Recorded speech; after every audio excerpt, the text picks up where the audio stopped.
স্বামী পরমানন্দের কাছে একজন জানতে চাইলেন, তন্ত্র সাধনাও কেমন যেন অদ্ভুত। গভীর নিশীথে শ্মশানে মৃতদেহ নিয়ে সাধনা, ভাবলেই যেন গা শিউরে ওঠে। উত্তরে স্বামী পরমানন্দ বললেন, ও সব সাধনার কথা বলতে চাইছ? কিন্তু সঠিক সব সাধনা আর হয়টাই বা কোথায়? তেমন তন্ত্র সাধকই বা কজন হয়, আর প্রকৃত কৌল অথবা তন্ত্রাচার্যই বা কোথায় পাবে? ফলে অডিও ভিজুয়াল সংবাদ মাধ্যমের দ্বারা অনেক সময় এখানে ওখানে সব সাধনার কথা শোনা যায় বটে, কিন্তু সেগুলোতে কি আর সাধনা হয়?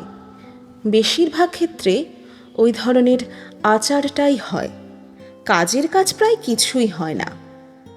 সব সাধনার জন্য সদ্য মৃত যুবক বা যুবতীর শরীরের প্রয়োজন হয়।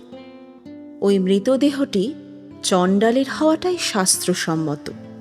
এরপর শ্মশানে অথবা এই ধরনের কোনো নির্জন স্থানে নিয়ে গিয়ে ওই মৃতদেহটি থেকে সমস্ত পোশাক খুলে ফেলতে হবে। তারপর তার হাত পা ভালো করে বেঁধে নিতে হয় এবং এরপরে ওই দেহের বিভিন্ন অঙ্গে লাল চন্দন দিয়ে তন্ত্রশাস্ত্র উল্লেখিত বিভিন্ন যন্ত্র, ত্রিকোণ, ষটকোণ, শ্রীযন্ত্র ইত্যাদি আঁকতে হয়। এই সমস্ত কাজগুলি হয়ে গেলে উলঙ্গ মৃতদেহটি পুরুষ দেহ হলে উপর করে আর নারী দেহ হলে চিৎ করে শুইয়ে দিতে হয়। এরপর বীরাচারী তন্ত্র সাধককে উলঙ্গ হয়ে সেই শরীরের উপর বসে কমপক্ষে 10 লক্ষ বার ইষ্টমন্ত্র জপ সম্পন্ন করতে হয়। এই অবস্থায় ওই মৃতদেহটির সূক্ষ্ম শরীর বা স্পিরিট নানা রকম উপদ্রব করে। অমাবস্যার রাতে শ্মশানে বা নির্জন ফাঁকা স্থানে এই ধরনের ক্রিয়া করতে হয় বলে আরও অনেক সূক্ষ্ম শরীর ওই সাধককে নানা রকম উৎপাত করে। তারা সবাই স্থূল শরীরটাকে মিডিয়াম করে বারবার উঠতে বসতে চায়, হাত পা ছুঁড়তে চায়। এই জন্যই আসনে বসার আগে মৃতদেহটির হাত পা ভালো করে বেঁধে রাখতে হয়, আর সাধনা করার সময় বারবার উঠতে চাওয়া মৃতদেহটাকে জোর করে চেপে ধরে পুনরায় শুইয়ে দিতে হয়। একবার যদি বাঁধন কেটে মৃতদেহটি উঠে বসতে পারে, তো এই মৃতদেহটি সাধকের গলা টিপে ধরে তাকে মেরেও ফেলতে পারে। কৃষ্ণা চতুর্দশী রাত্রি, ফলে চারিদিকে ঘুটঘুটে অন্ধকার থাকে।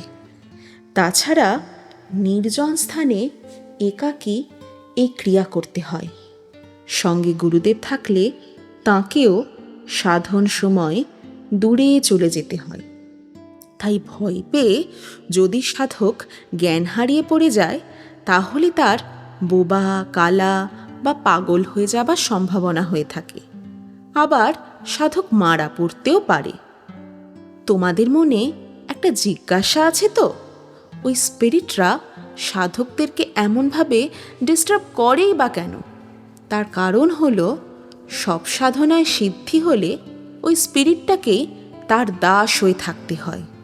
এটাই হচ্ছে মূল কারণ। কে আর অপরের দাস হতে চায় বলো? সেই জন্য সেই স্পিরিটটি বা ওখানে থাকা অন্যান্য স্পিরিটরা সাধককে এই রকমভাবে ডিস্টার্ব করে। সব সাধনা তন্ত্র সাধনারই একটি ক্রিয়া, কিন্তু মনে রাখতে হবে এটাই সব নয়।